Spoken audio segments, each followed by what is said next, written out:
नमस्कार दोस्तों, मैं रोहित।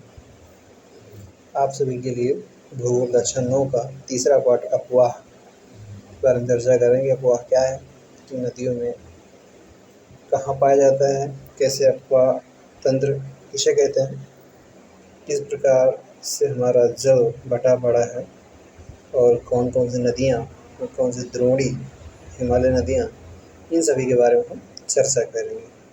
ब्रह्मपुत्र नदी तंत्र, गंगा नदी तंत्र, डेल्टा, इन सभी क्षेत्रों में हम चर्चा करें। चैप्टर तीसरा है, तो आइए बात कर रहे हैं। अगर चैनल पर नए हैं तो प्लीज़ सब्सक्राइब करें, लाइक करें, कमेंट करें और अपने दोस्तों को शेयर करते रहें।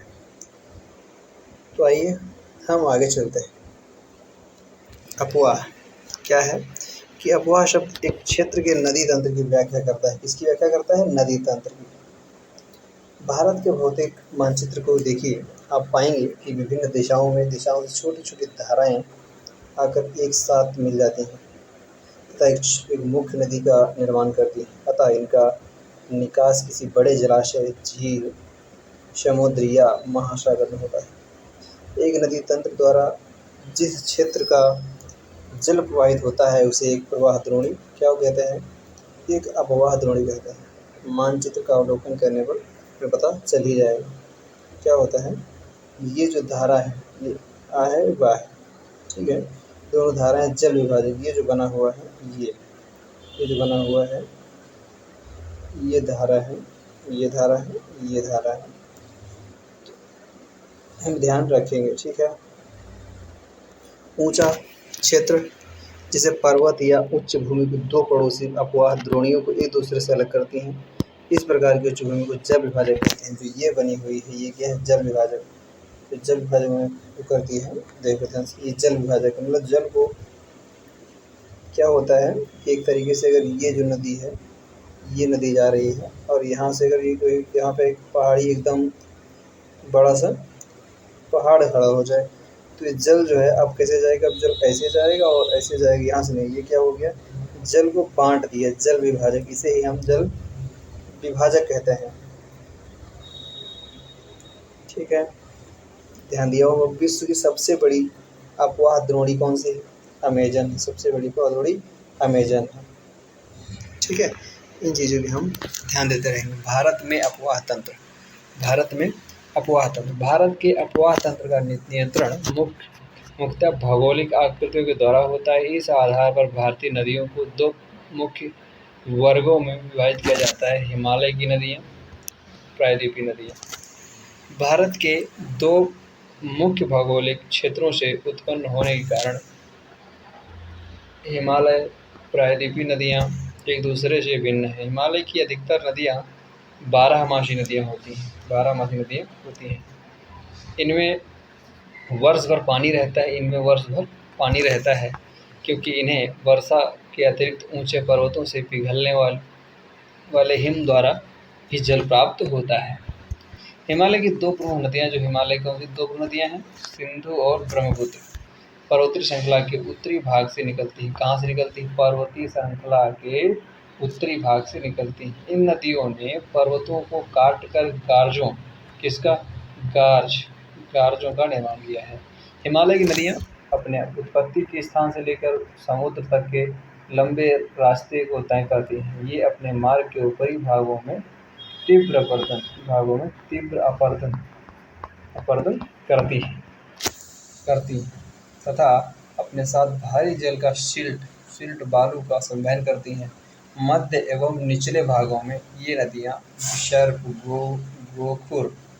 गोखुर झील तथा अपने बाढ़ वाले मैदान में बहुत सी अन्य निक्षेपण आकृतियों का निर्माण करती हैं। यहाँ पे देखेंगे कि गोखुर क्या होता है, नदी स्रोत है पूरी भाग। यहाँ पे गोखुर झील है, ये जो है ये डेल्टा है। यहाँ पे कई जो देख रहे हैं यहाँ पे ये डेल्टा है। ये नदियाँ कई भागों में बढ़ रही है, एकदम जहाँ पे जमा हो गया है गाद वगैरह, ये निचला भाग है। यहाँ ये जो बनाया है, ये गोखुर झील का आकार है। विसर्प एकदम ये ऐसे बनने लगती है विसर्प। यहाँ पे देखिएगा ये जो है विसर्प नदियाँ बनने लगी है तरीके से। ये चीज़ों को ध्यान रखना है। अधिकतर प्रायद्वीपीय नदियाँ मौसमी होती हैं। क्योंकि इनका प्रवाह वर्षा पर निर्भर करता है। शुष्क मौसम में बड़ी नदियों का जल भी घटकर छोटी-छोटी धाराओं में बहने लगता है। हिमालय की नदियों की तुलना में प्रायद्वीपीय नदियों की लंबाई कम तथा छिछली होती है। क्या कह रहा है कि हिमालय नदियों की तुलना में प्रायद्वीपीय नदियों की लंबाई कम तथा छिछली है, फिर भी इनमें से कुछ केंद्रीय उच्च भूमि से निकलती हैं तथा पश्चिम की तरफ बहती हैं। क्या आप इस प्रकार की नदियों को पहचान सकते हैं? बिल्कुल। भारत प्रायद्वीपीय भारत की अधिकतर नदियाँ पश्चिमी घाट से निकलती हैं तथा बंगाल की तरफ बढ़ती हैं, तरफ बहती हैं। अब देखेंगे हिमालय की नदियाँ कौन कौन सी नदियाँ। सिंधु गंगा ब्रह्मपुत्र, सिंधु गंगा तथा ब्रह्मपुत्र में हिमालय से निकलने वाली प्रमुख नदियाँ कौन सी? सिंधु गंगा ब्रह्मपुत्र। ये नदियाँ लंबी हैं तथा अनेक महत्वपूर्ण एवं बड़ी सहायक नदियाँ आकर इन्हें मिलती हैं। किसी नदी का तथा उसकी सहायक नदियों का नदी तंत्र कहा जाता है। कह रहा है किसी नदी तथा उसकी सहायक नदियों को नदी तंत्र कहा जाता है। अब क्वेश्चन अगर आ जाता है कि नदी तंत्र किसे कहते हैं, तो क्या कहेंगे? किसी नदी तथा उसकी सहायक नदियों को नदी तंत्र कहते हैं। सिंधु नदी तंत्र, सिंधु नदी तंत्र। देखिए, सिंधु नदी का उद्गम मानसरोवर झील, कहाँ से हुआ है उद्गम? मानसरोवर झील के निकट तिब्बत में है। कहाँ है? तिब्बत में। पश्चिम की ओर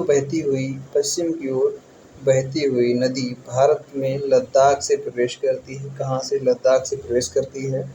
इस भाग में यह एक बहुत ही सुंदर दर्शनीय गार्ज का निर्माण करती है। इस क्षेत्र में बहुत सी सहायक नदियाँ जैसे जास्कर, नुब्रा, श्योक तथा हुंजा इस नदी में मिलती हैं। सिंधु नदी बलूचिस्तान तथा गिलगित से बहते हुए अटक में पर्वतीय क्षेत्र से बाहर निकलती है। सतलुज, व्यास, चेनाब तथा रावी एवं झेलम आपस में मिलकर पाकिस्तान के मिठानकोट के पास सिंधु नदी के मिल जाते हैं। इसके बाद ये नदी दक्षिण की तरफ बहती है तथा अंत में कराची से पूर्व की ओर अरब सागर में मिल जाती है। सिंधु नदी के मैदान का ढाल बहुत धीमा है। सिंधु नदी का द्रोणी 1/3 से कुछ अधिक भाग भारत के जम्मू कश्मीर, लद्दाख, हिमाचल तथा पंजाब में तथा शेष भाग पाकिस्तान में स्थित है। 2900 किलोमीटर लंबी सिंधु नदी विश्व की लंबी नदियों में से एक है। सिंधु नदी जल समझौता देख लेंगे कि अनुच्छेदों 1960 के अनुसार भारत इस नदी प्रक्रम के महत्व संपूर्ण जल का केवल 20% जल उपयोग कर सकता है। इस जल का उपयोग हम पंजाब, हरियाणा एवं राजस्थान के दक्षिण पश्चिम भागों में सिंचाई के लिए करते हैं। अब हम देखेंगे गंगा नदी तंत्र। ध्यान देते रहेंगे, हाइलाइटर नोट करते रहेंगे और जो कुछ पॉइंट है उसको नोट करते रहेंगे। गंगा की मुख्य धारा भागीरथी गंगोत्री हिमालय से निकलती है। अलकनंदा उत्तराखंड के देवप्रयाग में इससे मिलती है। हरिद्वार के पास गंगा पर्वतीय भाग को छोड़कर मैदानी भाग में प्रवेश करती है। हिमालय से निकलने वाली बहुत सी नदियाँ आकर गंगा में मिलती हैं। इनमें से कुछ प्रमुख नदियाँ हैं जैसे यमुना, घाघरा, गंडक, कोसी। यमुना नदी हिमालय के हिमालय से निकलती है। ये गंगा के दाहिने किनारे के समानांतर बहती है तथा इलाहाबाद में गंगा में मिल जाती है। घाघरा, गंडक तथा कोसी नेपाल, घाघरा, गंडक तथा कोसी नेपाल हिमालय से निकलती हैं। इनके कारण प्रत्येक वर्ष उत्तरी मैदान के कुछ हिस्से से बाढ़ आती है, जिससे बड़े पैमाने पर जान माल का नुकसान होता है। लेकिन ये वे नदियाँ हैं जो मिट्टी को उपजाऊपन प्रदान कर कृषि योग्य भूमि बना देती हैं। प्रायद्वीपीय उच्च भूमि से आने वाली मुख्य सहायक नदियाँ चंबल, बेतवा तथा सोन हैं। ये अर्ध-शुष्क क्षेत्र से निकलती हैं। इनकी लंबाई कम एक सेकंड तो पानी की मात्रा भी कम होती है। बाएं तथा दाहिने किनारे की सारी नदियों के जल से परिपूर्ण होकर गंगा पूर्व दिशा में पश्चिम बंगाल के फरक्का तक बहती है। ये गंगा डेल्टा का सबसे महत्वपूर्ण बिंदु है। यहाँ नदी को दो भागों में बँट जाती है। भागीरथी हुगली, जो इसकी एक वितरिका है, दक्षिण की तरफ बहती है तथा डेल्टा के मैदान से होते हुए बंगाल की खाड़ी में मिल जाती है। मुख्य धारा दक्षिण की ओर बहती है।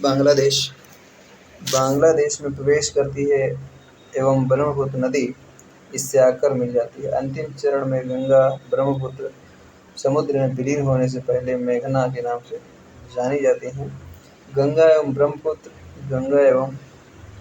ब्रह्मपुत्र वाली बृहद नदी बंगाल की खाड़ी में मिल जाती है। इन नदियों के द्वारा बनाए गए डेल्टा को सुंदरवन डेल्टा के नाम से जाना जाता है। सुंदरवन डेल्टा का नाम वहाँ पाए जाने वाली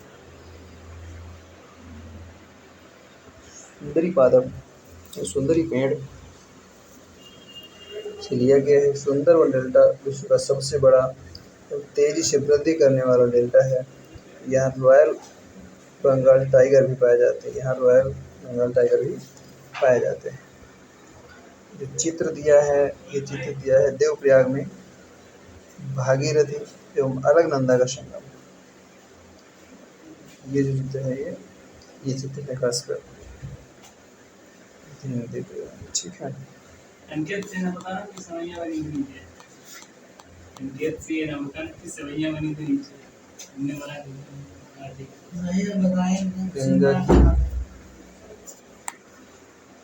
गंगा की लंबाई 2500 किलोमीटर से अधिक है। गंगा के अपवाह तंत्र को पहचान सकते हैं। अम्बाला नगर सिंधु तथा गंगा नदी तंत्रों के बीच जल विभाजक पर स्थित है। अम्बाला से सुंदरवन तक मैदान की लंबाई लगभग 1800 किलोमीटर है, परंतु इसके ढाल में गिरावट मुश्किल से 300 मीटर। दूसरे शब्दों में 6 किलोमीटर की दूरी पर ढाल में गिरावट के केवल 1 मीटर है। इसीलिए इन नदियों में अनेक बड़े-बड़े विसर्ग बन जाते हैं।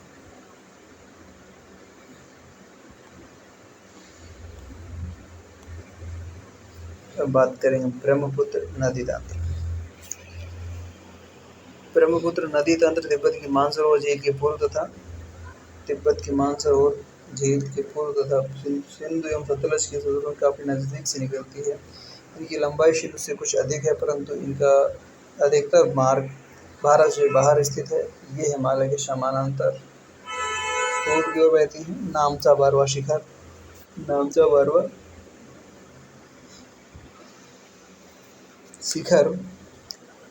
57 मीटर के पास पहुंचकर ये अंग्रेजी यू के अच्छे जैसा मोड़ बनाकर भारत के अरुणाचल प्रदेश में गार्ज के माध्यम से प्रवेश करती है। यहाँ इसे दिहांग के नाम से जाना जाता है तथा दिबांग, लोहित, केनुला और दूसरी सारी नदियाँ इससे मिलकर असम में ब्रह्मपुत्र का निर्माण करती है। ब्रह्मपुत्र को तिब्बत में सांगपो एवं बांग्लादेश में जमुना कहा जाता है।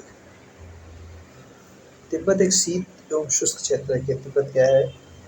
तिब्बत एक शीत एवं शुष्क क्षेत्र है, तथा यहाँ इस नदी में जल का एवं सिल्ट की मात्रा बहुत कम होती है। भारत में ये उच्च वर्षा वाले क्षेत्र से होकर गुजरती है। यहाँ नदी में जल एवं सिल्ट की मात्रा बढ़ जाती है। असम में ब्रह्मपुत्र अनेक धाराओं से बहकर एक गुफित नदी के रूप में बहती है तथा बहुत से नदी द्वीपों का निर्माण करती है। क्या आपको ब्रह्मपुत्र के बारे में बताया गया है? याद रखें कि प्रत्येक वर्ष वर्षा में ये नदी अपने किनारों से ऊपर बहने लगती है।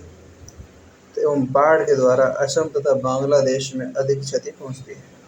उत्तर भारत की अन्य नदियों के विपरीत ब्रह्मपुत्र नदी में सिल्ट निक्षेपण की मात्रा बहुत अधिक होती है। इसके कारण नदी की सतह बढ़ जाती है। ये बार बार अपनी धारा के मार्ग में परिवर्तन लाती है। प्रायद्वीपीय नदियाँ बात करेंगे। हिमालयी नदियों के बारे में बात कर चुके हैं, अब प्रायद्वीप की बात करेंगे। प्रायद्वीपीय भारत में मुख्य जल विभाजक का निर्माण पश्चिमी घाट द्वारा होता है, जो पश्चिमी तट के निकट उत्तर से दक्षिण की ओर स्थित है। प्रायद्वीपीय भाग की अधिकतर मुख्य नदियाँ जैसे महानदी, गोदावरी, कृष्णा, कावेरी पूर्व की ओर बहती हैं तथा बंगाल की खाड़ी में गिरती हैं। ये नदियाँ अपने मुहाने पर डेल्टा का निर्माण करती हैं। पश्चिम घाट से पश्चिम में बहने वाली अनेक छोटी धाराएं नर्मदा एवं ताप्ती दो ही बड़ी नदियां हैं जो कि पश्चिम की तरफ बहती हैं और ज्वार नदमुख का निर्माण करती हैं। प्रायद्वीपीय नदियों की अपवाह द्रोणियां आकार में अपेक्षाकृत छोटी हैं। अब बात करेंगे नर्मदा द्रोणी की। नर्मदा द्रोणी क्या है? नर्मदा का उद्गम मध्य प्रदेश के अमरकंटक पहाड़ी से निकट है। ये पश्चिम की ओर एक भ्रंश घाटी में बहती है। समुद्र तक पहुंचने के क्रम में यह नदी बहुत ही दर्शनीय स्थलों का निर्माण करती है।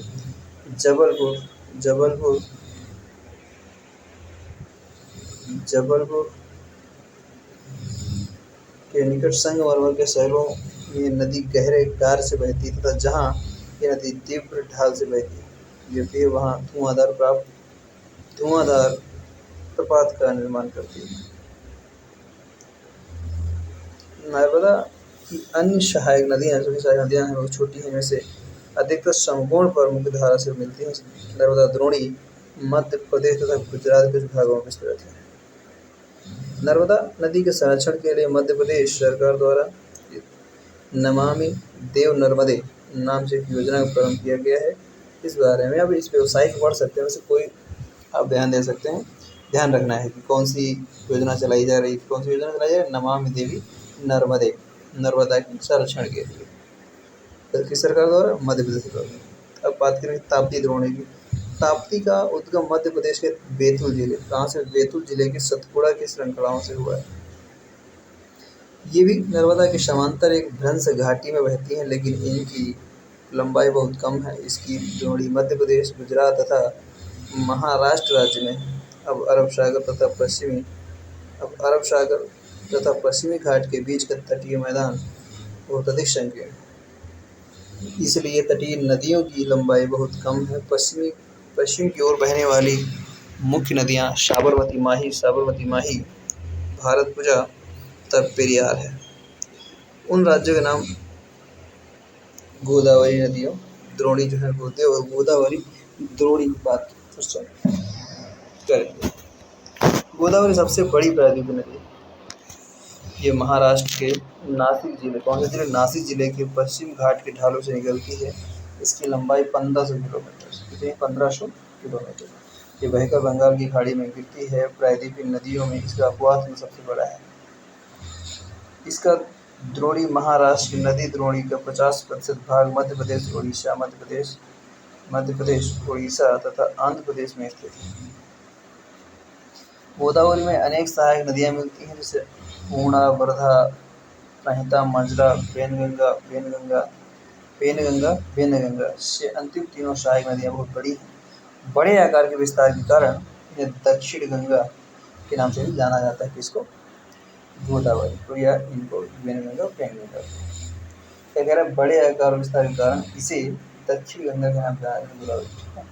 आगे बात करें महानदी का उद्गम छत्तीसगढ़, याद रखना है, महानदी जो छत्तीसगढ़ की उच्चभूमि से है तथा ये उड़ीसा से बहते हुए बंगाल की खाड़ी में मिल जाती है। इस नदी की लंबाई 860 किलोमीटर है। इसकी अपवाह द्रोणी महाराष्ट्र, छत्तीसगढ़, झारखंड और उड़ीसा में।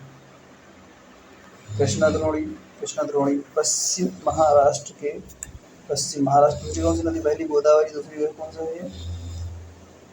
महाराष्ट्र पश्चिम घाट महाबलेश्वर के निकट एक स्रोत से निकलकर कृष्णा लगभग 1400 किलोमीटर बढ़कर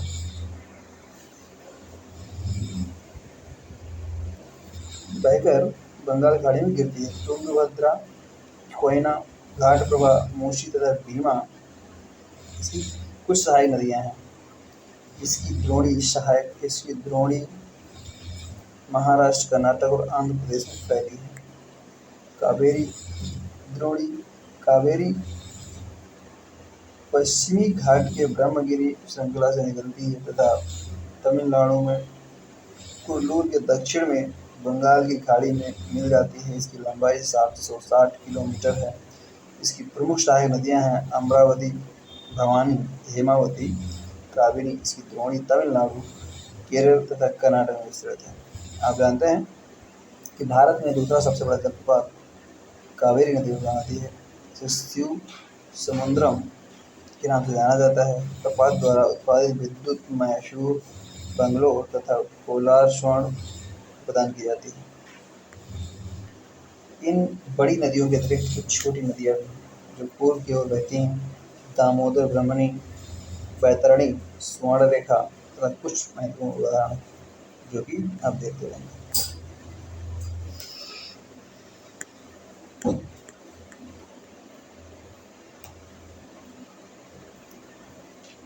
पृथ्वी की धरातल का 71% भाग जल से ढका है, लेकिन इसका 97% भाग लवणीय है। तो 3% ही स्वच्छ जल के रूप में बंद है, जो जिसका 3/4 भाग हिमानी के आता है। अब बात करेंगे झीलें। नदियों की चर्चा कर चुके हैं, झीलें देखेंगे। कश्मीर घाटी तथा पश्चिम डल झील। तो होता है कश्मीर घाटी तथा प्रसिद्ध डल झील नाव वाले घरों तथा शिकारा से तो आप परिचित ही होंगे, जो प्रत्येक वर्ष हजारों पर्यटकों को आकर्षित करता है। हजारों पर्यटक आते हैं। इसी प्रकार आप अन्य झील वाले स्थानों पर भी गए होंगे। मिल रहा है कि आप अन्य झीलों वाले स्थानों पर भी गए होंगे, वहाँ नौकायान, तैराकी एवं अन्य जलीय खेलों का आनंद भी लिया होगा।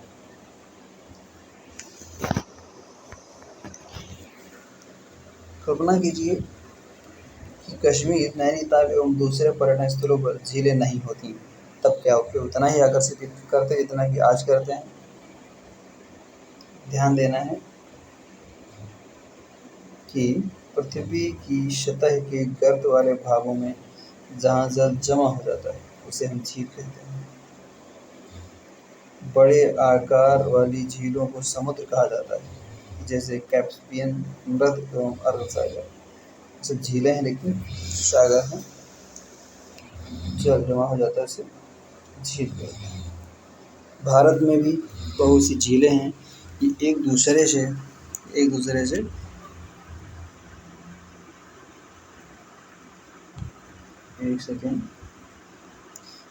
से आकार तथा अन्य लक्षणों से भिन्न है। अधिकतर झीलें स्थायी होती हैं, तथा कुछ में केवल वर्षा ऋतु में ही पानी होता है, जैसे अंतर्देशीय प्रवाह वाले अर्धशुष्क क्षेत्र में द्रोणी वाली झीलें।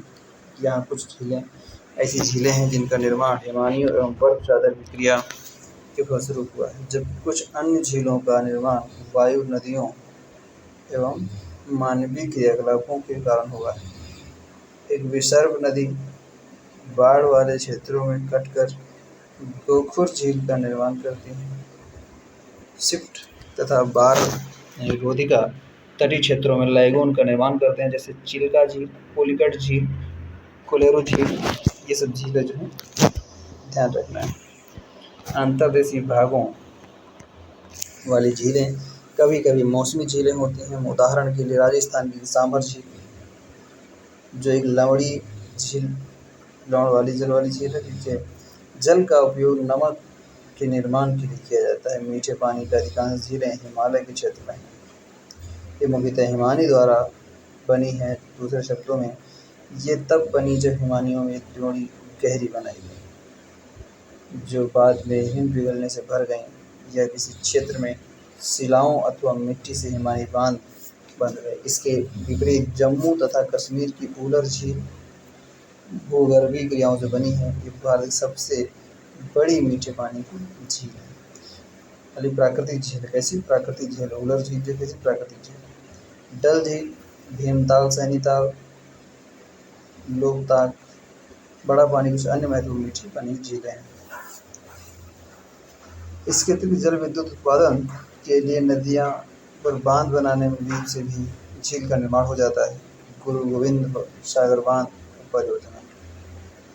झीलें मानव के लिए अत्यधिक लाभदायक होती हैं। एक झील नदी के बहाव को सुचारू बनाने में सहायक होती है। अत्यधिक वर्षा के समय ये बाढ़ को रोकती है तथा सूखे के मौसम में ये पानी के बहाव को संतुलित करने में सहायता करती है। झीलों का प्रयोग जल विद्युत उत्पन्न करने में भी किया जा सकता है। ये आसपास के क्षेत्र में क्षेत्रीय जलवायु को सामान्य बनाती हैं। जलीय परितंत्र को संतुलित रखती हैं। झीलों को की प्राकृतिक सुंदरता व पर्यटन को बढ़ाती हैं तथा हमें मनोरंजन प्रदान करती हैं। नदियों की अर्थव्यवस्था। नदियों अर्थव्यवस्था का महत्व है। नदियों का अर्थव्यवस्था में महत्व हमारा कितना महत्व है, हमारे अर्थव्यवस्था में नदियाँ कितना योगदान करती हैं। संपूर्ण मानव इतिहास में नदियों का अत्यधिक योगदान रहा है, महत्व रहा है।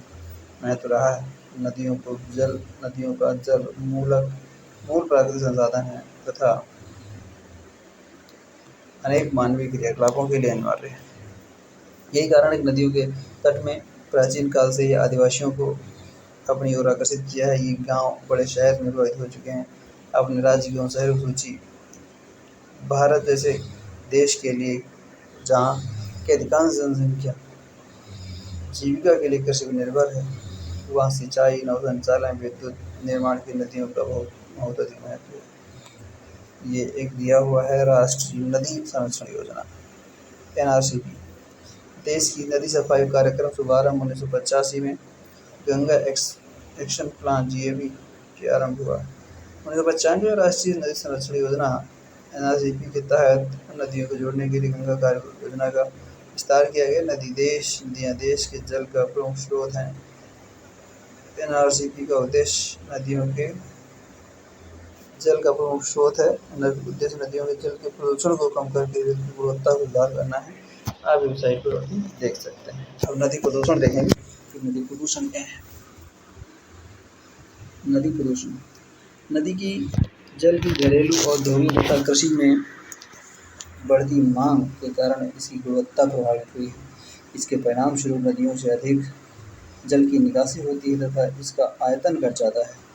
दूसरी ओर उद्योगों का प्रदूषण तथा अपरिष्कृत कचरे नदी में मिलते रहते हैं। ये केवल जल की गुणवत्ता ही नहीं बल्कि नदी के स्वतः स्वच्छीकरण की क्षमता को भी प्रभावित करता है।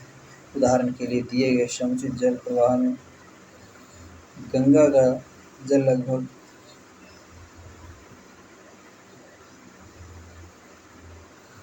20 किलोमीटर क्षेत्र में फैले बड़े शहर की गंदगी को तनु करके समाहित कर सकता है। लेकिन गंदगी को तनु करके कर सकता है, लेकिन लगातार बढ़ते औद्योगिक शहरीकरण के कारण ऐसा संभव नहीं हो पाता। अनेक नदियों में प्रदूषण का स्तर बढ़ता जा रहा है। नदियों में बढ़ते प्रदूषण के कारण इसको रोज बढ़ाने के लिए अनेक कार्य योजनाएं लागू की गई। क्या आपने कभी ऐसे कार्य योजनाओं में सूचना की बात करी? बिना स्वच्छ जल जीवन बात करता है कि नदी प्रदूषित जल से हमारा स्वास्थ्य इस प्रकार प्रभावित होता है। बिना स्वच्छ जल का मानव जीवन कैसा है, इस पर एक निबंध लिखें कि बिना स्वच्छ जल का मानव जीवन कैसा है। इस पर कैसे लिख करके देखें कितना लिख पाते हैं। और यहाँ तक चर्चा खत्म हो चुकी है, तो आइए हम क्लोज करते हैं। यहाँ तक वीडियो आप हमारे साथ बने रहें, धन्यवाद। ढेर सारी वीडियो जैसी मिलती रहेंगी और आप लाइक एंड कमेंट करते रहें। अगर नए हैं तो सब्सक्राइब करते रहें। और आपके अगर कोई कॉन्टैक्ट में कक्षा 9 वगैरह का है पढ़ने वाला, उसे भेज सकते हैं, कोई खास दिक्कत नहीं। धन्यवाद।